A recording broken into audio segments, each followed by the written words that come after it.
Well, hello folks, and I hope you're still all keeping well out there. Sorry I haven't been uploading too much this last while, but I've sort of been concentrating on getting the footage rather than sitting here and editing it. And for those who like the long videos, you should enjoy this one. And for those who don't, well, sorry, you're out of luck this time, hey. So, grab yourself a mug of tea, get your rear end into a comfy chair, and I hope you enjoy the show. Now, before there's a whole pile of people starting to comment, what's this you're using, or what's that you're using, I'll try and go over the whole thing now. The pop-up hide I'm using is called the Double Bush, which I bought from bushwear.com years ago.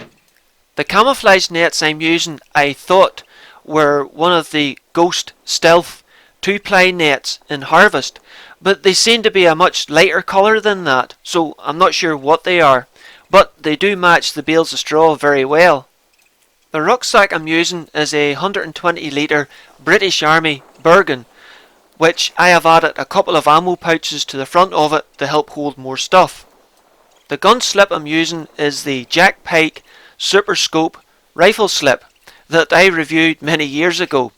And of course the rifle is my John Bowkett blueprinted BSA Superten in 22 caliber running about 15 foot-pounds of energy, which is on my FAC. The scope is a Nikko Stirling Targetmaster 4-16 by 44 with the LRX Radical. I'm also using the JSB 15.9 grain Diabolo pellets and filming through my scope using the Tatacam 5.0 and the FTS unit. Right, decoying. Now, I am no expert in decoying pigeons.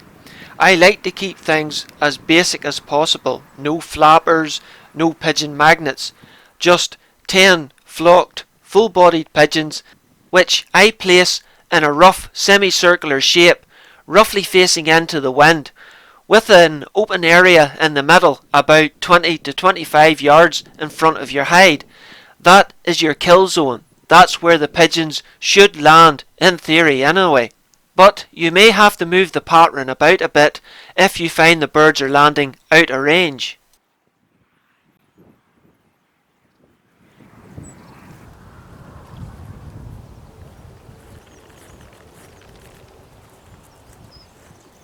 Looks like the pigeons have already started without me.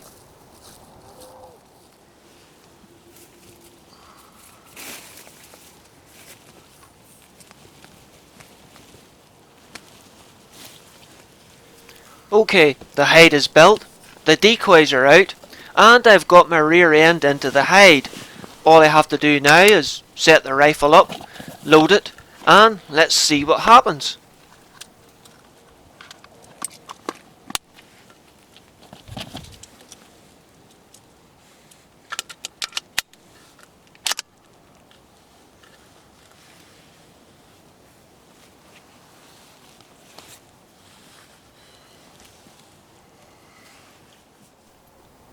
Beautiful, isn't it?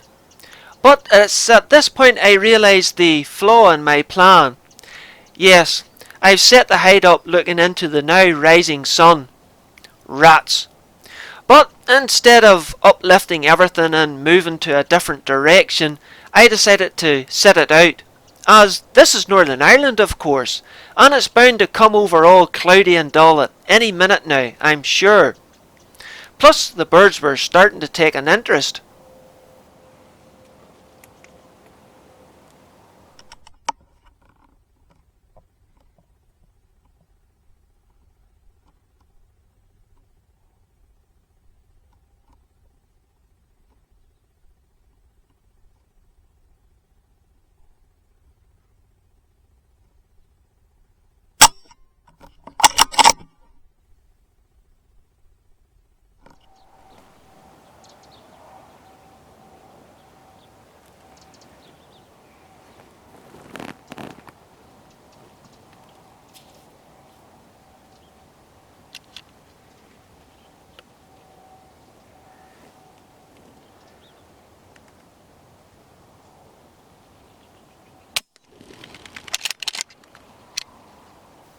Yeah, I forgot to press record on the Tatacam.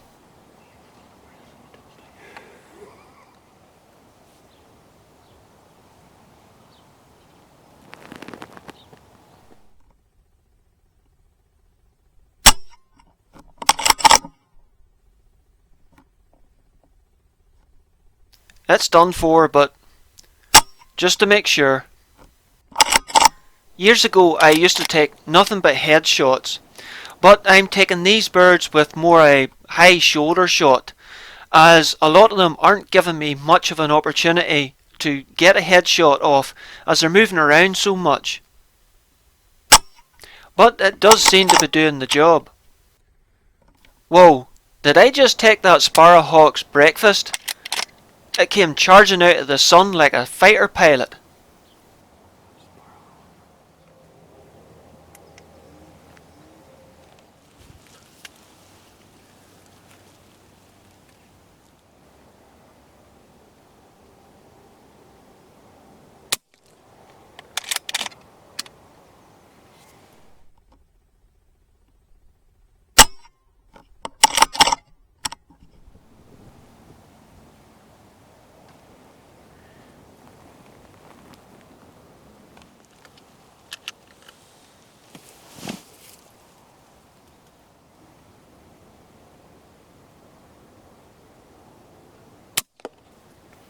Oops, there's another hole in my decoys.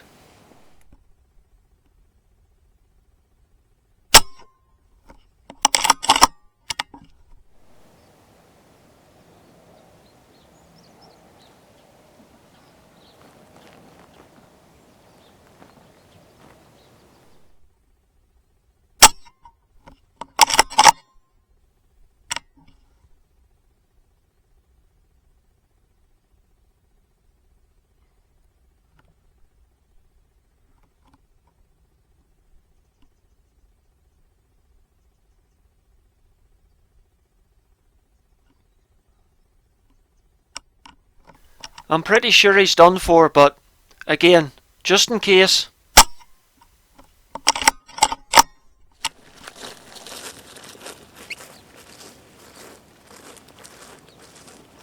I've had a right wee flurry so far this morning, but there's a lot of dead birds lying about the decoy spread, so I need to go out and have a bit of a tidy up, as any of them lying on their back will put other birds off from landing.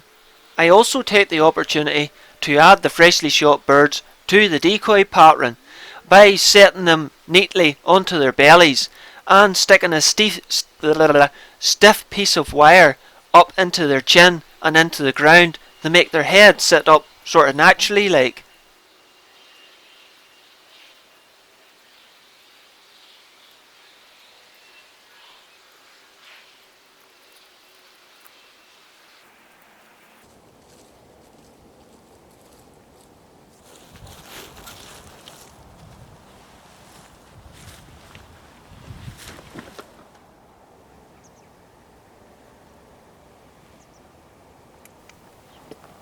Looks like a young rook this time, at about 30 yards.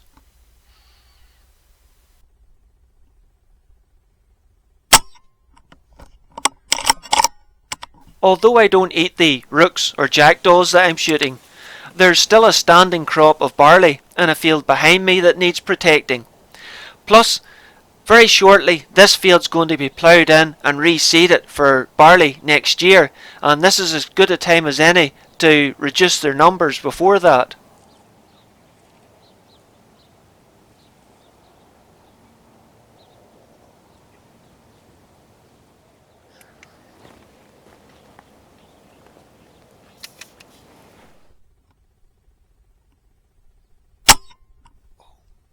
Don't know what happened there, but all I got was feathers.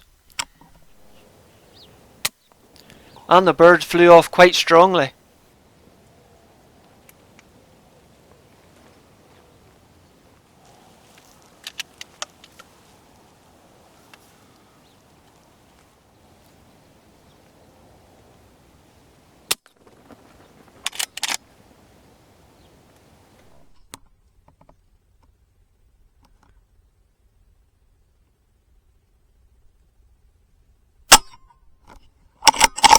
Now that's more like it, hey.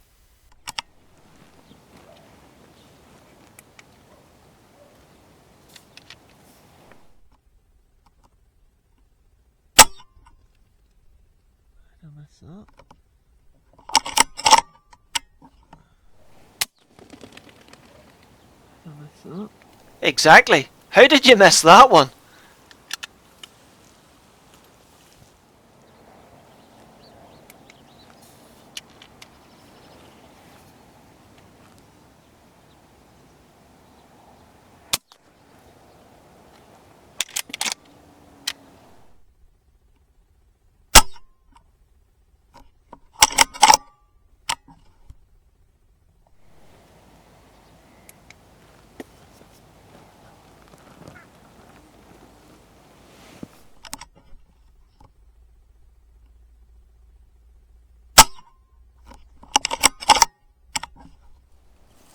Now, I know as hunters we all like to say one shot, one kill, but it doesn't always happen that way. And often when you go out to tidy things up in the pattern, you'll find one that's been playing possum. Well, the only thing you can really do is dispatch it as quickly and painlessly as possible with a quick twist of the wrist.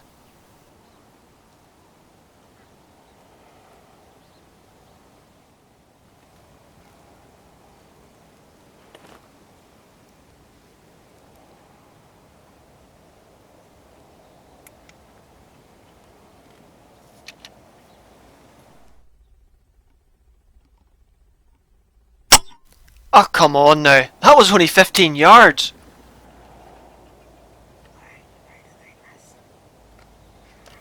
I could have hit that with my boot at that range.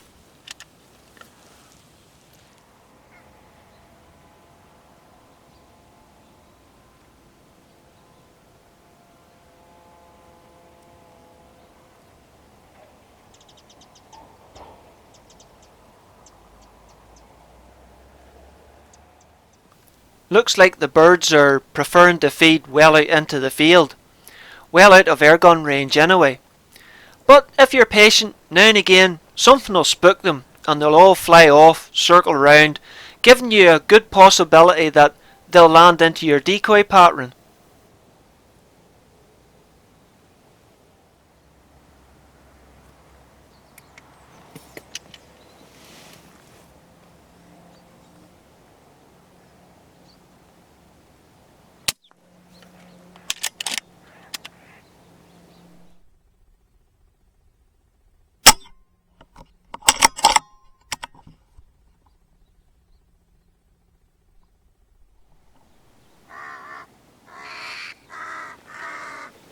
Now, I've just shot that jackdaw, and a couple of other birds have spotted it and have started calling an alarm, which brings the whole flock from across the field over to see what the problem is.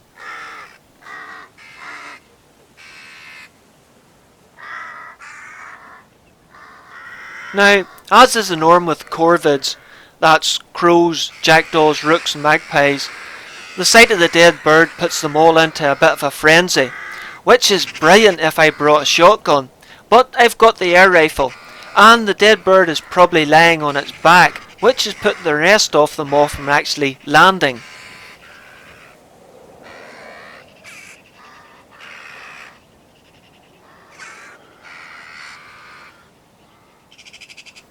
But they soon lose interest and move off back to feed across the field. So, while things were quiet, I quickly nipped out and set the jackdaw up as a decoy.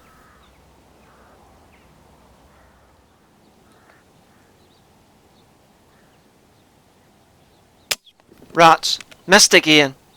It was 35 yards and I allowed a little to the right for the wind. Only to find I didn't need to allow for the wind at all, and just plucked a few feathers off of its right side.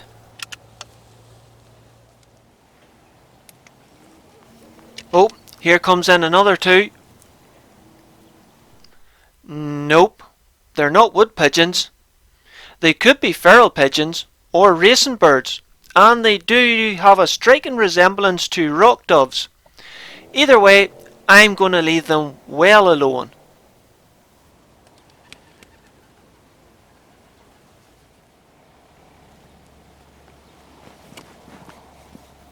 Ah, now here's something I know I can shoot. A jackdaw. That's if I can hit the thing. I don't know what happened there, though the wind is switching from blowing diagonally. Oh my word.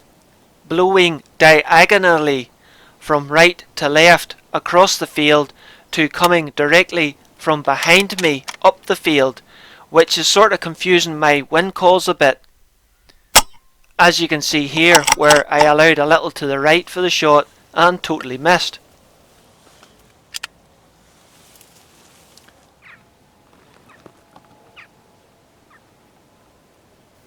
That pigeon's dropped into my extreme right hand side, and being right handed, especially in these pop-up hides, and the fact that my camera is set up on the right hand side, it's a wee bit awkward trying to get onto it, so I decided to try and shoot it left handed.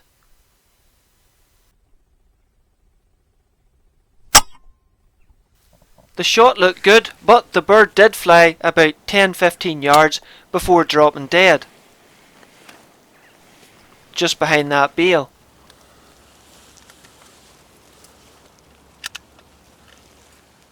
But I dandered out just to make sure, and then added it to the decoy pattern.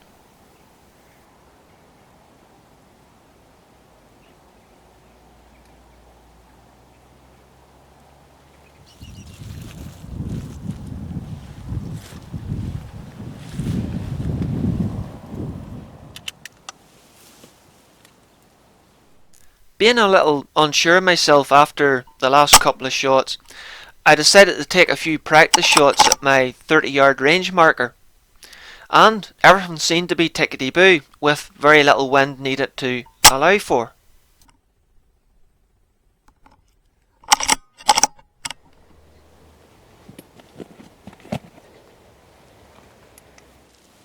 My rifle has a dedicated right hand stock with a rollover cheek piece, which is a bit weird shooting from the left hand shoulder, but with it set up like this on the shooting sticks, I seem to manage okay.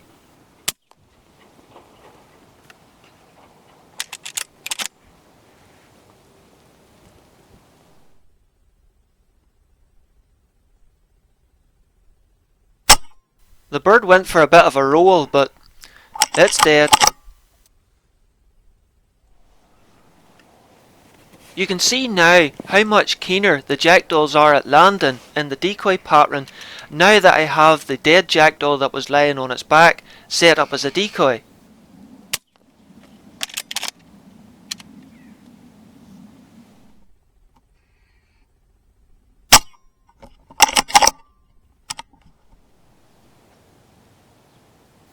And now that that jackdaw I've just shot is lying on its back, it's putting the rest of the birds off from landing. Which is brilliant if you brought the shotgun, but not so good if you have the air rifle with you. So I dandered out and set it up in the decoy pattern with the rest.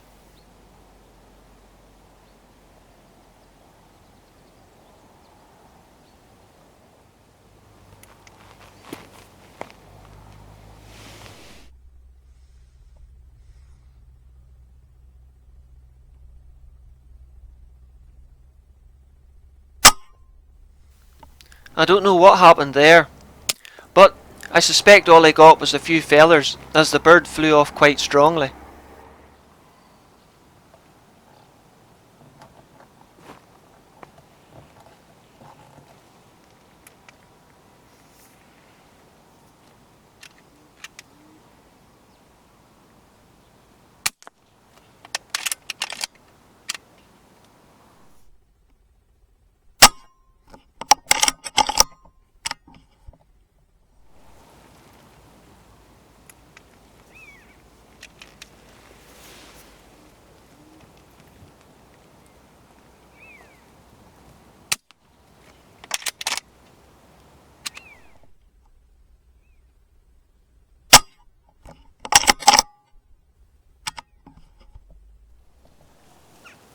even with using my new Tatacam and FTS unit, the birds don't always give you enough time to get the shot off. Like there.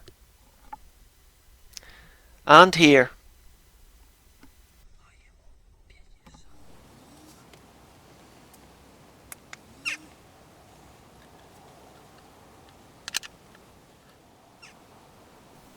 But if I'm paying attention and the birds are cooperating, I can usually get onto target and get the shot off, on camera of course, fairly quickly.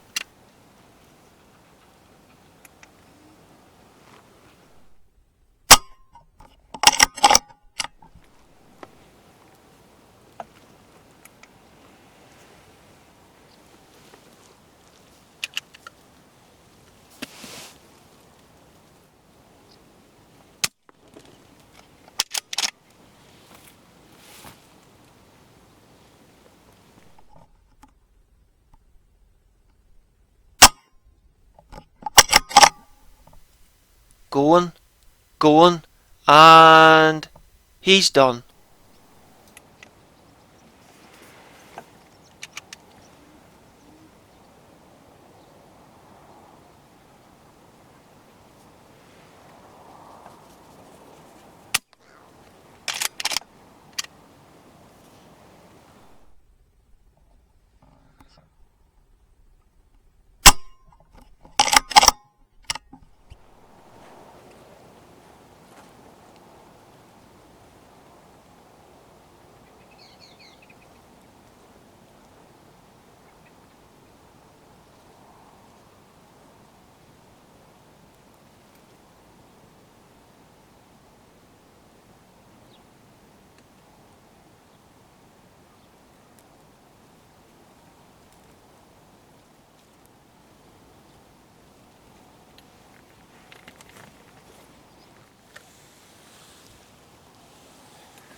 Yeah, this is what I do when I get bored in the hide and I have no more lives left on Candy Crush.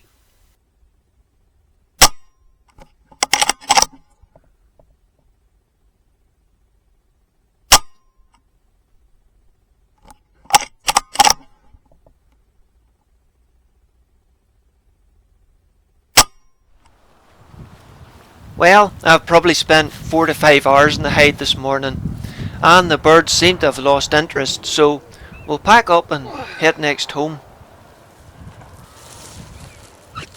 The wood pigeons went home with me and are now in the freezer, and the jackdaws and rooks I placed into the thick hedge around the field for the foxes and badgers to have later on. Man, I was trying hard to cut that stick in half and almost managed it too. Well folks, if you're still watching at this point, thanks for sticking with me, hey. That was a long one. And I'm sort of sick and scunnered editing it too. So I hope you enjoy it, but anyway, look after yourselves and take care, hey.